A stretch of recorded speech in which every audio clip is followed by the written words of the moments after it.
And with your spirit. Thank you guys for coming to Spirit and Life. This month's theme is virtues and vices. So, very intense sort of image on the screen. I'm going to loosen it up a little bit. Has anyone heard the story of the three little pigs? Like, does anyone remember the story? I actually had to look it up today. So I was praying this morning, and I was like, okay, how should we open up Spirit and Life? And this like image of literally three pigs came to my head. And I was like, how does this story go? I can't remember. But apparently this mom pig has three little baby pigs. And it says like she didn't have money to feed them. So when they grew up, she sent them off on their own. It's like, okay, it's kind of interesting way to start a story. And the first pig was pretty lazy and built his house out of straw. The second pig was decently lazy, but not quite as lazy. And so he built his house out of sticks. And then the third pig he had a solid foundation. He was really hardworking, and he built his house out of bricks. So straw, sticks, bricks. And long story short, the big bad wolf comes and blows down the house of the the pig that built his house out of straw. Same thing with the pig that built his house out of sticks. And then he gets to the pig who built his house out of bricks. And as I'm sure you can imagine, as a little kid, a wolf can't blow down a brick house. But it kind of actually made me think of Spirit and Life tonight, because the church teaches us that virtue is the habitual, firm disposition to do the good. So it's habitual. You really don't have to think about it that much. It just kind of happens. And it's firm, like it doesn't change. It's immovable. And then it made me think to that third pig again, how when the winds came, when the big bad wolf came, there was nothing that the big bad wolf could do to get into the house. And so he was protected essentially by his virtue and his hard work. And so we are very, very excited to be able to open this up and kind of compare and contrast like the vices and the virtues, because they're actually very, very connected. And if there's a vice that we kind of struggle with, actually leaning into the virtue can actually help us grow not only away from that vice and that sin, but actually as a whole person. And so to open us up, please help me welcome the wonderful, the yellow sport coat looking Dr. Groshin.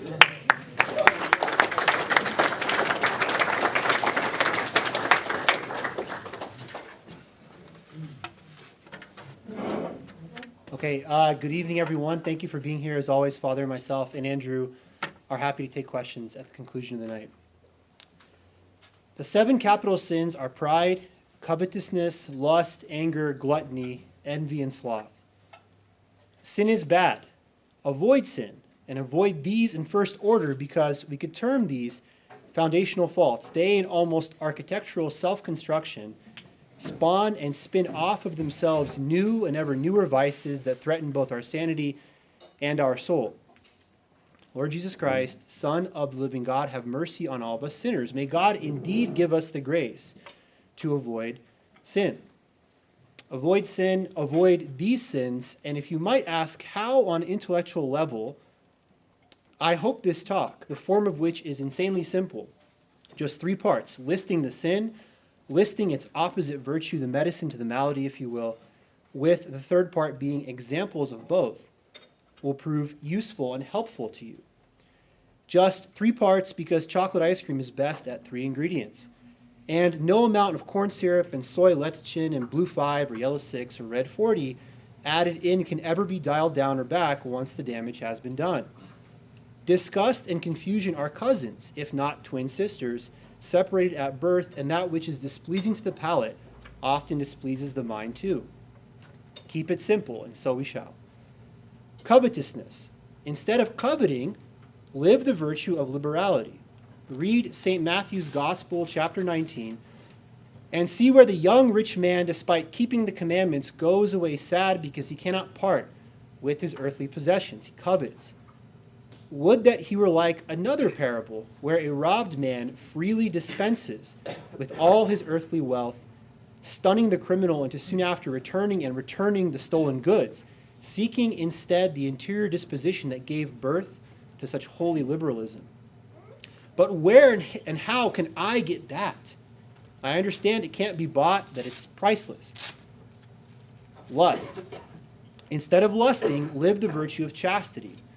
Unbridled lust, whether directed towards actual humans or, worse still, images of humans on backlit blue light celluloid screens, makes you not just an animal, giving into insatiable base desires, but something more terrifying still, a robot.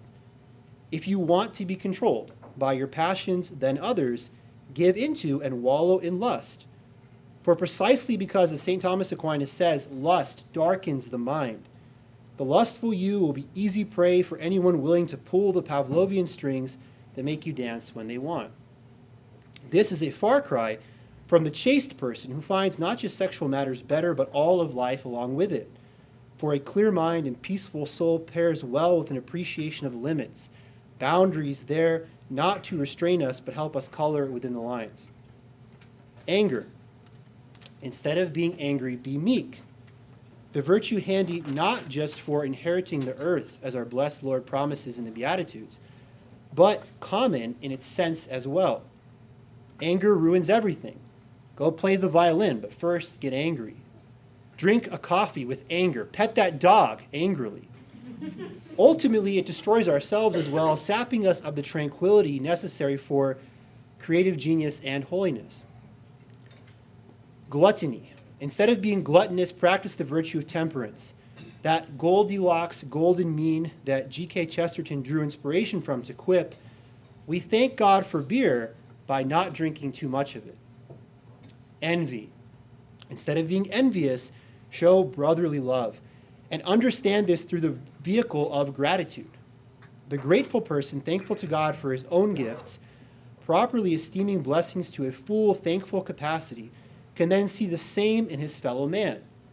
The two of them joining in one chorus of praise to God, the gracious giver of all gifts. But envy, as we know, breeds jealousy and hatred off of a foundation of authentic low self-esteem, authentic low self-worth. For not seeing the good God has given us, we begin to despise the good in others as well. Sloth. Instead of being slothful, be diligent. And so please read diligently the parable of talents in Matthew 25. Whether having received 2 talents or 5, diligent application is rewarded, whereas slothful burying of talents is harshly punished. And so in conclusion, we go back to the beginning, back to the so far unmentioned capital vice of pride, root of all other sins, and extend an invitation to imitate our Lord and Savior Jesus Christ and be humble instead. Lucifer, in his I will not serve choice, chose pride.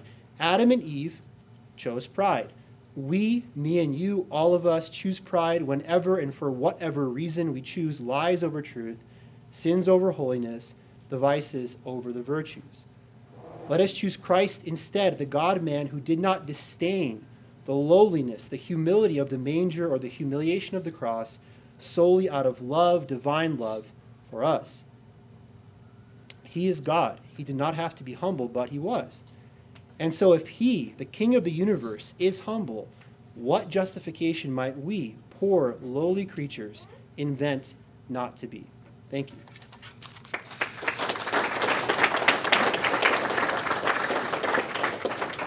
Thank you, Dr. Groshan. Besides being dashingly good-looking, the best-dressed one here, Dr. Groshan made an excellent point, I think, at the very, very beginning that really stuck out to me. He talked about the virtues being the medicine to the vices, and if we want to grow away from these vices, the medicine that we will consume are these virtues and practice are these virtues. And so one of the names for Jesus is the divine physician. And it's beautiful that Dr. Groshan had mentioned that the virtues are the medicine because Jesus wants us to be free of these vices. He wants us to be free to be able to live in virtue and to live like him. But if you're like me, you're wondering, okay, how do we actually do this? Like, I'm ready to get practical here. So to give us a little bit more about the theological background of it and how we can actively live this out in our life, please help me welcome up Father Chase.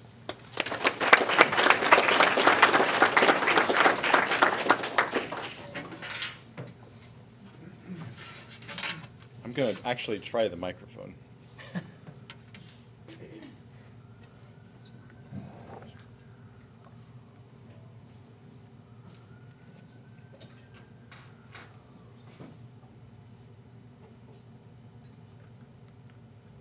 We'll see if it works or not. Maybe. I got the touch. No, it's really great to be here this evening with you. It's a little loud touch. I was looking at upcoming themes, and as I was preparing this talk, and I was thinking, is this the only time in our 3-year cycle that we're going to do kind of ethics or morality? And the answer is no. So if it seems like it's a little light on Christian morality, that's a whole nother month and a whole nother theme. Unfortunately, it's about 2 years away, but we are going to eventually get to Christian morality. There will be some overlap. Thank you, Dr. Groshin, for getting us started with setting the virtues and the vices opposing each other. And I think it's important for us to understand that it's kind of a both and in the sense of sin is an act. Sin is an action, there's an objective thing that happens. But also, when you're looking at the moral life, of course, you're not just kind of pure anger or pure, the opposite of anger. I can't remember right now, it's a future slide.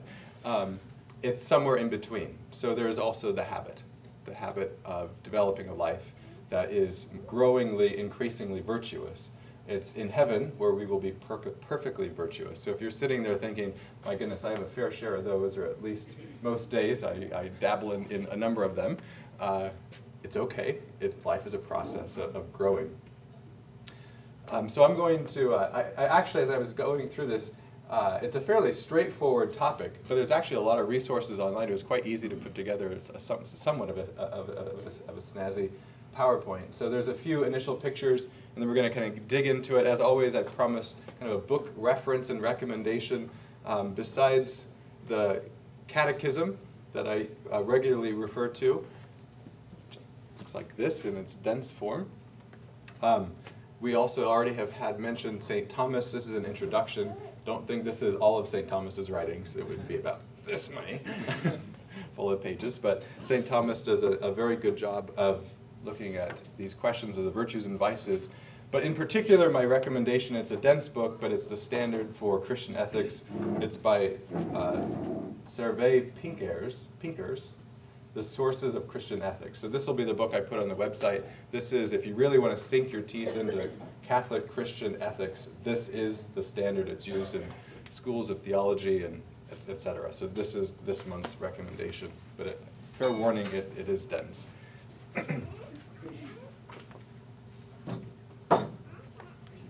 So this next slide actually is just a fun one. I don't know if many here have encountered the very colorful work of Hieronymus Bosch, but he was an early 16th century painter and did the Garden of Delights, which shows all the various forms of sin. That's not what I'm going to put up. He also did the Wheel of Vice. And so we have 7 different compartments. I'm not going to dwell very long on it, but there's an ancient tradition for breaking down the moral life into virtues and vices, and it was captured, I think, in 1505 by Hieronymus Bosch here. So let's get into it. What exactly is sin? These are references to the Catechism of the Catholic Church, CCC, paragraph numbers. Sin is an offense against reason, truth, and right conscience. It's a failure of genuine love for God and neighbor, which is the highest law, of course, caused by a perverse attachment to certain goods. It wounds the nature of man and injures human solidarity. So as we'll get into when we look at Christian morality in particular, our basis for morals is called human solidarity. It has been defined as, quote, an utterance, a deed, or a desire contrary to the eternal law. Sin offends God, and we read in Psalm 51, against you, you alone have I sinned, and done that which is evil in your sight. Sin sets itself against God's love for us and turns our hearts away from it. Like the first sin, it is disobedience, a revolt against God through the will to become like gods, which we hear in Genesis, the 3rd chapter, verse 5. Knowing and determining good and evil. Sin is thus love of oneself, even to the contempt of God, wrote St. Augustine. In this proud self-exaltation, sin is diametrically opposed to the obedience of Jesus, which which achieves our salvation. It's really Christ who shows us the perfectly virtuous way, the obedient way, even to the point of suffering. And finally, it's precisely in his passion, when the mercy of Christ is about to vanquish it, that sin is most clearly manifested in its violence and its many forms. Unbelief, murderous hatred, shunning and mockery, by the leaders and the people, Pilate's cowardice and the cruelty of the soldiers, Judas's betrayal so bitter to Jesus, Peter's denial, and the disciples' flight. However, at the very hour of darkness, the hour of the prince of this world, the sacrifice of Christ secretly becomes a source from which the forgiveness of our sins will pour forth inexhaustibly. And so we find that source of virtue against the vice and sin as in the passion flowing from the cross. The proliferation of sin, this is just about 15 paragraphs later in the Catechism, just a few more, and then we'll look at the opposite as Dr. Grosjean laid the foundation. Sin creates a proclivity to sin. And that's when I was talking about kind of this habit or this process. It engenders vice by repetition of the same acts. This results in perverse inclinations which cloud conscience and corrupt the concrete judgment of good and evil. Thus, sin tends to reproduce itself and reinforce itself, but it cannot destroy the moral sense at its root. There's a great amount of hope in this paragraph, that the sense of your conscience, the possibility of knowing the right and wrong, however deep you might be in sin, cannot ever be rooted out. It's written on your very heart, it's written on your very mind, it's written on your very body. You know and are capable of good, however, whatever your life has led you into. Vices can be classified, as we've been looking at, according to the virtues they oppose, and also linked to the capital sins which Christian experience has distinguished. And this was first particularly done with St. John Cassian and St. Gregory the Great. They are called capital because they engender other sins, other vices. And of course they are pride, avarice, envy, wrath, lust, gluttony, and sloth, or sometimes called acedia. Finally, sin is a personal act. Moreover, we have the responsibility for the sins committed by others when we cooperate with them. So not only do we look at vices done by ourselves, but done by others and how we might be partially responsible. And there's 4 different ways that we can consider that: by participating directly and voluntarily in that act of sin, by ordering, advising, praising, or approving them. This is an extreme example, but someone who, say, encourages someone to get an abortion or drives them to the abortion clinic or pays for the abortion is complicit in that act. By not disclosing or not hindering them when we have an obligation to do so. By protecting evildoers. So what's the opposite? Well, first, one last thing as we kind of delve with sin. I forgot this slide. We can historically divide the 7 deadly sins into 2 categories, that is, spiritual sins and corporal sins. So we would consider pride, envy, and wrath to be spiritual in nature, that they come from a spiritual wound or a refusal to serve God spiritually with your heart and soul. These last 4 are done by the body. Now, obviously, everything's kind of working together, but we're speaking about kind of the primary problem.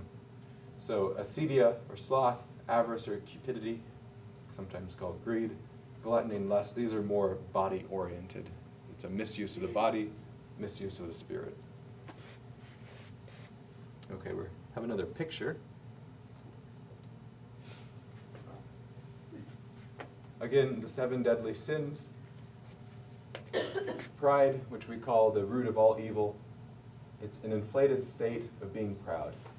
And we read in Proverbs, pride goes before destruction, a haughty spirit before a fall.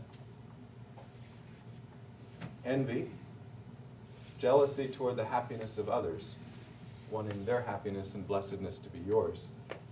We read in the first letter of St. Peter, rid yourselves of all malice and all deceit, hypocrisy, envy, and slander of every kind.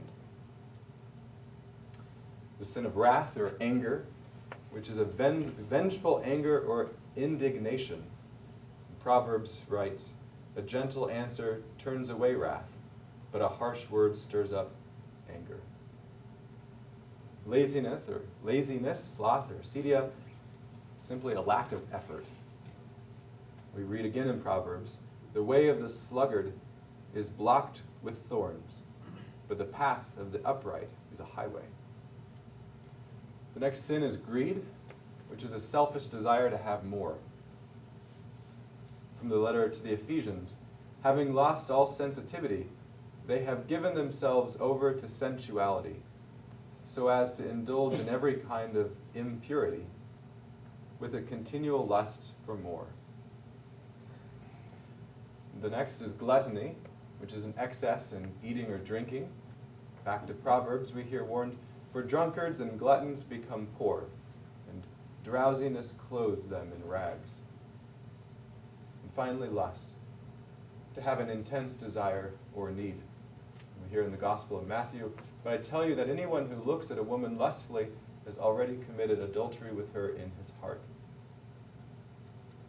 It might be worth just a tangent moment. Sometimes people get kind of consumed with one, especially lust seems to always be very prominent, and I think it's probably to the detriment of their self-awareness.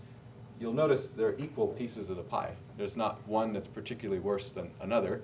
They are all equally harmful to your relationship with God. They separate you from God, but on the flip side, there are things that can draw you closer to God. That is virtue. So what is virtue? Whatever is true, whatever is honorable, whatever is just, whatever is pure, whatever is lovely, whatever is gracious. If there is any excellence, if there is anything worthy of praise, think about these things. That's from St. Paul's letter to the Philippians. And in the Catechism, we read, "A virtue is a habitual and firm disposition to do the good. It allows a person not only to perform good acts, but to give the best of himself. The virtuous person tends toward the good with all his sensory and spiritual powers." And that's sensory or corporal or bodily, and spiritual powers. He pursues the good and chooses it in concrete actions. So if it's a habit of the will, how is that? It is written particularly in Aristotle for the natural or pagan philosophy, and in St. Thomas Aquinas. It takes time and practice to develop a good habit. Again, that patience that's needed as you try to root out particular vices. We read in Aristotle's Nicomachean Ethics, that's one of the greatest kind of historic Greek writings on ethics.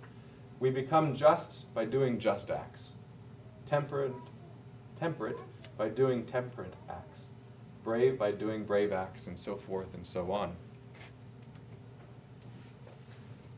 Another picture. This actually, I combined two slides I found, and we'll kind of break into this.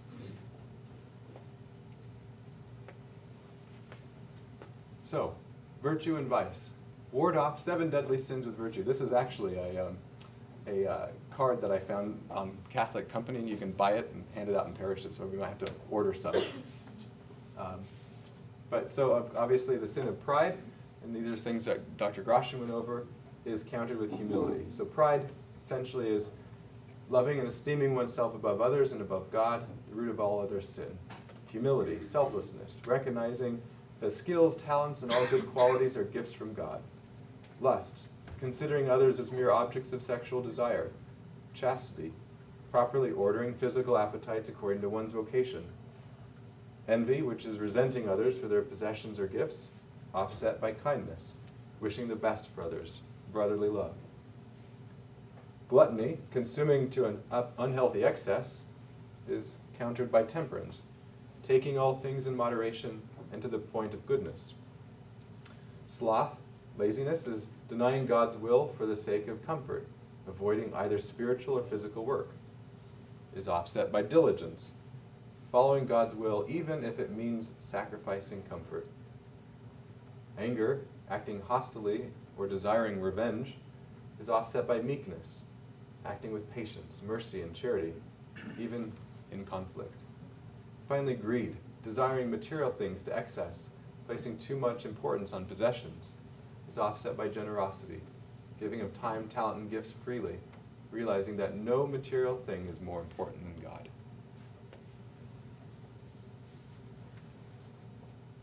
I realized that my slide is cut off right down here. I wanted to end with this quote.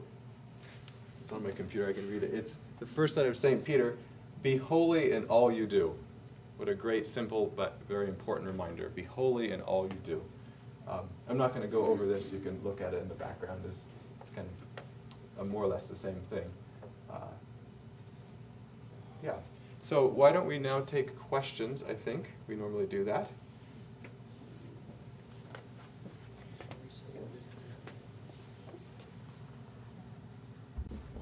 We're trying to up our AV game, so we have multiple cameras and microphones.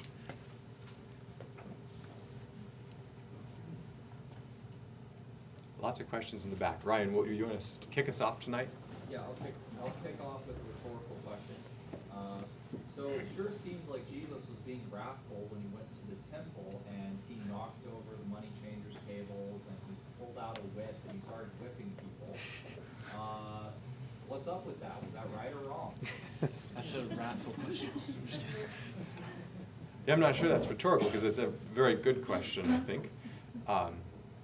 It is a, I don't know if your question is wanting to respond to his question or. Oh, no, it was a different question. Okay, I'll call you. Both of his rhetorical intention. I see, or the lack thereof. The difference between righteous anger and anger? Yes, yes.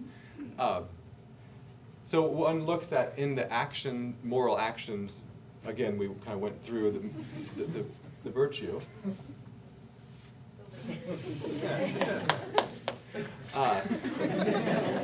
Is a question of justice and righteousness and goodness and loveliness. And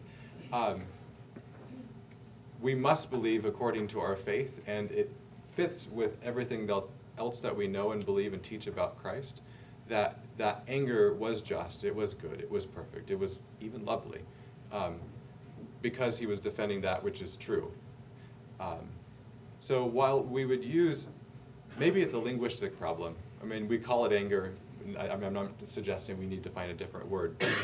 We want to look, as we look at ethics, we look at what's behind the intent. Maybe it's a limitation of language, but you had your hand up next. I'm going to call on you back there. Yeah, so I kind of have questions about where the lines are drawn, particularly for pride and sloth, because it seems sort of an open-ended thing, you know? Like, where do you draw the line for humility, you know, what's not humble enough or what's being too lazy? Do you want to attempt an answer? Yeah, sure. I think actually, like, you juxtapose those two very, very well, because you're right. Someone who is presenting themselves as so humble might be dabbling in false modesty and say, oh, I'm not going to apply for that or do that, or I'm not going to do art, I'm not going to do music, who am I? Like, it's kind of like false, modest, beating up yourself where you're actually squandering your talents, right? Like you're saying. And I think the pride has to be directed in a certain place. In the way Father explained humility and the kind of subsets of that, it's like looking at everything as a gift from God. So if you're a talented musician, you're like, I just want to sell out concerts and have people like crazy over me and have groupies and make tons of money. It's like turning back on yourself and it's prideful. But if you're like, for whatever reason, God gave me like Mozart level ability with music, I owe it to him, like, to give back that talent and make it greater. So I think it almost goes back to the anger question too. Like, anger on its own is bad, but it's righteous when it's connected to a specific event, like cleaning out the money changers from the temple. So I think, yeah, ambition is really, really important, like good ambition, but it has to be focused on like loving God, loving neighbor, fulfilling your talents. If it's just about self-aggrandizement, that's probably the whole like issue with social media, is that it's really just like, I want more followers, I want more clicks, whatever. And so I think maybe the line is found in the intention behind it. Well, to follow that up with the question of like laziness, you know, it's particularly this one is an excellent, denying God's will for the sake of comfort. You know, so it's not just, you know, it's not as simple as saying, am I working hard enough? It's, for what reason am I working? Okay, yeah, because I was just wondering, because I've had some lazy days in my life, so I'm just wondering, Like, if it's being a sloth or if it's just relaxing, you know? I just want to see, like, specific to you, like, you're a terrible person, so you don't, that's the answer. Like, but for others. There is, I mean, it is a potential tangent we could follow for a moment. There is something called holy rest. And so we would want to, again, make a distinction between, and you don't have to disclose anything, but if someone's thinking about, are you being lazy today, or are you resting intentionally? Is it on the Sabbath? Is it a moment of taking quiet and recollection? Like, I've been playing video games. I mean, some video games are intrinsically horrible, but I was bestowed a PlayStation 5 over Christmas and enjoyed it in a healthy manner. But so that's holy rest. I mean, I'm able to kind of disengage, and it's not taking me from responsibilities and so forth. So it's a package deal. You got to look at the context. But I want to say too, no, honestly, thank you for the way you framed that question. That was brilliant. I don't think a lot of people look at it that way, of like pride and sloth. Those aren't often paired the way you did. And I think that's so true, right? Like, just the way you kind of set that up was really, really cool. That's a good kind of framing to the question. Thank you. I just thought that those two were sort of the most ambiguous to me. So. Yeah. Let's take some more questions. Travis, did you have one? And then we'll jump up here to Ramesh. Well, I had a quick comment about his, a priest on Catholic radio one time I heard talk about his just anger. He said so many times people come to him and say, well, I was angry, but I was justified in my anger. They always want to justify it. And he said that's so difficult to justify that 95% of the time, he says just anger should have been just shut up. What was your question, bro? Yeah, related to gluttony, what about like in terms of celebrations like feast days or like Easter, like good reason to celebrate, have a big meal or something? Fat Tuesday. Yes. Mardi Gras. Mardi Gras. What about like should you like? I'm gonna let Dr. look at those opportunities with. I've seen you eat a lot of ice cream. Yeah. No, it's actually like ha. But like I totally, with me, I can go 6 months without eating ice cream, cold turkey, no problem, or like eat like a whole carton of ice cream. It's like totally like all or nothing, and it's bad. Like I have like a gluttony problem with ice cream. Like I can't stop, and that's bad. And I've thought often, like for myself, what I'll do is I'll be like, okay, like I'll give up ice cream for Lent or different periods, but during the week I can, like now, I'll try not to have ice cream except for Sundays. And I always run into this problem. I hate this. Because it's like, okay, it's Sunday. I didn't have it, so I should have as much ice cream as I want. And I always end up feeling, seriously, like, oh, I've had too much. And I think, like, okay, there's the argument to be made. It's a feast day, like you said. Just completely abstaining and fasting the whole time is almost like not honoring that. But if I have 1 cup of ice cream, like, problem solved. Like, I had my ice cream. I enjoyed it in moderation. I fulfilled the feast day. Like, having 7 cups of ice cream is, like, excess. Yeah. So I think it's, like, maybe on feast days, have whatever you want and celebrate it, and maybe get better at, like, there's always these stereotypes about like, oh, like the Italians with wine or something, but it's true, like they can have like 1 glass and just like enjoy every sip. So maybe enjoy deeper, better every drag of beer, every like do it slower, and you're feeling like, oh, I spent like an hour with this beer as opposed to just like crushing 40s, nonstop. Where it's like you're not like you're at that point going overboard. Yeah. Megan. I was just gonna go back to the first question about anger. What about when Jesus struck down the fig tree? That is a really challenging verse. If you didn't hear it in the back, there is a strange, I'm going to call it strange, passage in the Bible where Jesus curses a fig tree. And I have to admit, I haven't particularly studied it. I have come across commentators who have just essentially said, that's weird. But have you looked into? No, but but I think honestly, I'm not trying to be like glib and like, oh, whatever. But I think there is, and I'm being very, very serious, there is a point where Jesus is God. We're not God, right? And so maybe one of the reasons anger is a deadly sin, especially, is we can't handle being angry. Like, it'll get out of control for us because we're not perfect like he is. And I love Aquinas so much, and that he says it's not enough when you think about God is number one. It would mean that he's like immanent. He's just the top dog. And it's like you can't even do an analogy to him. His greatness is so beyond everything. His existence is existence itself. So it's like, I think things Christ did, we're supposed to imitate him always. But I think there is a place where it's like, but we didn't die for everyone's sins. We don't miraculously multiply our body, blood, soul, and divinity. You know, for people like he's God, and so he's allowed is even ridiculous. But like, you know, he gives himself the permission to act in certain ways. Where I think if it's puzzling to us, like you said, and that was very funny the way you put it, but maybe that's the best theological answer of like, wow, that was weird. I can't understand that in my human mind. But he's God, and who am I to say like, oh, I should understand everything God does? That's so ridiculous, right? Like, I need to know God's mind. All of those dumb like Indiana Jones movies, when they seek like knowledge from the crystal skull, they have this kind of ridiculous pride of like, I need to know all the answers. Like, you can't, you won't. So I think there's even moments in Scripture where it's like he did it because he's God. He can do whatever he wants. We know he's without sin. We know it's just, but his anger rules aren't ours. He's not fallen. He's perfect. We're not. So I think there's a part there where it's not understandable. It's not supposed to be. Do a retort? Well, kind of. I was just so he strikes it down. Do you guys have any idea why it's mentioned later than that when he goes by it, it's dead? Wait, so I think part of the fuller context is he goes to eat of it and there is no figs, and so he strikes it down, and then it comes up again, I think, when he walks back by and they're like, oh, look at that dead fig tree. It really, it stayed dead. It's symbolic of the fig tree in the Garden of Eden. So, I've heard, you know, I mean, this might be going a bit too far, especially given I haven't looked at it recently. There is a lot of potential analogies or allusions to the tree in the Garden of Eden, and how Christ overcomes that, and so he essentially kills the tree and says, you know, essentially that I am the obedient one perfectly for humanity forever. There's other kind of, there's a lot of tree and branch analogies through Scripture and even in the Old Testament. So there very well could be some important that I'm missing point that Christ was proving by striking that tree down. Yes, in the back.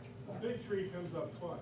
Yes, exactly. Once it comes up and says, I'm going to cut it down, but let us water it, let's manure it, that's what they say. And if it produces figs, then we'll keep it. But then, it comes to Jerusalem, and the fig tree is not producing. Jerusalem is the fig tree. It hasn't, Christ is about to enter into the city, right? It's accepted by some, but the high priest announces it, because the fig tree is not producing what it's supposed to produce, right? God planted Jerusalem. The judgment of God is now going to be upon Jerusalem because it's failed to produce the faith that should accept Jesus as the Messiah. That's coming from the word. Did you catch that? Some of it? So Origen, an early church commentator, essentially says that the fig tree represents Jerusalem, which is the temple of God and essentially the heart of the first original covenant, and it is not lived up to its side of the covenant. And so Christ's arrival is to say, you know, you failed. You are like that fig tree that has been cursed, and I'm going to give new life through my own death. So Christ also dies like the fig tree. Does that mean figs are a bad fruit? No, yeah, figs are fine. Remember, the gospel today, from what comes from without in does not defile the body. It's from what comes from the heart out. But yeah, I mean, the fig is a very important Middle Eastern. It's very important in that culture even today. This whole conversation reminds me that the Bible is not to be directly translated in all cases. A lot of times the Bible is talking about principles, and it's the principles that we are concerned with, not exactly how they are translated in our language. Mm-hmm. So I think that's important to remember. Important to remember is, yeah, the principles underlying the truths seen and stated. Is there non-fig related questions? Yes, Allie. So if the 7 deadly sins are, have their name, why aren't they considered mortal sin? Maybe. Thank you. That was an oversight on my part. They are mortal sins, done in extreme. Again, it kind of goes back to that question of, and the Catechism goes into it more in depth, but there are certain acts that are the extremity of these that would be considered grave. The Catechism goes through particular acts, listing which ones are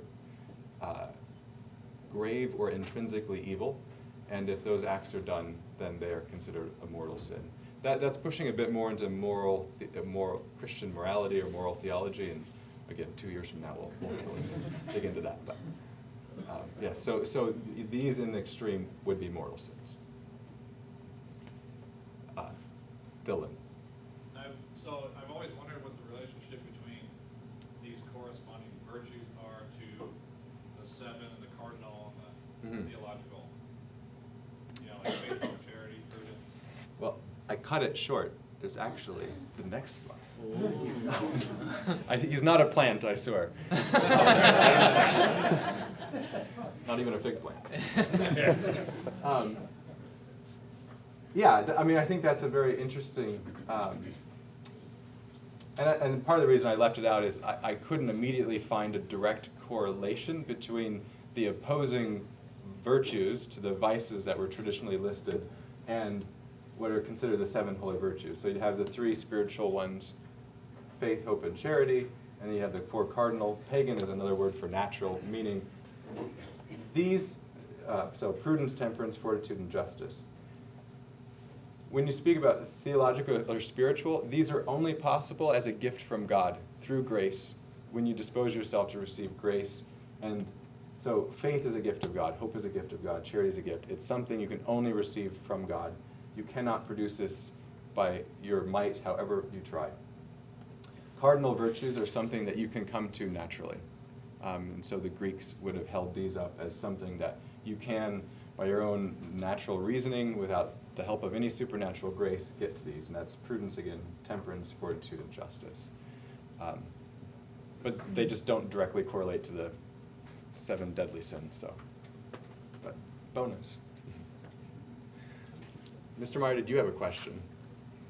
Yeah, so how, given the magnitude of sin, I think the human inclination is when you go to confession to think, that was too easy.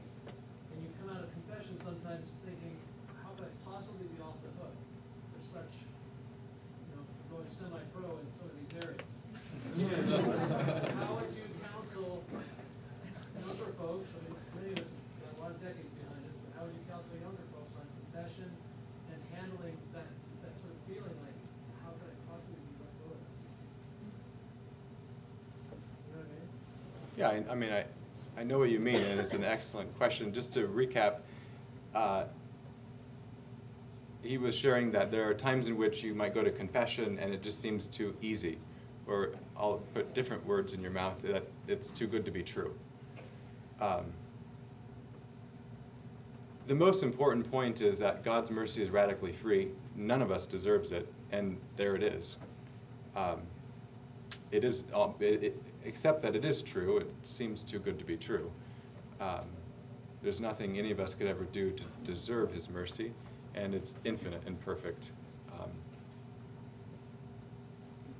But I do think that if there's a problem with understanding the magnitude of God's mercy, which can happen, you shouldn't be flippant and overlook or underappreciate how radically important this free gift is.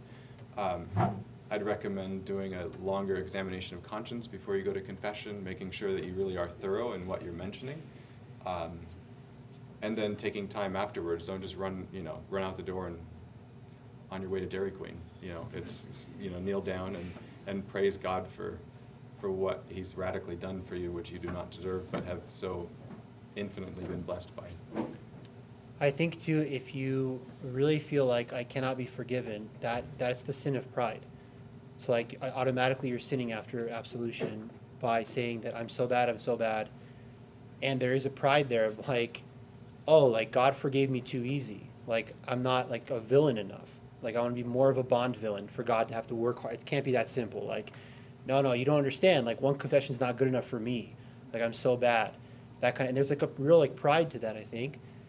And as well, a misunderstanding around indulgences, often just with Luther and the clinking of the coins, but the church has always said, like, add these kind of special penances and things in addition to what the priest might ask you to do to mortify the flesh. Like, the coolest one I would often think about is Stations of the Cross.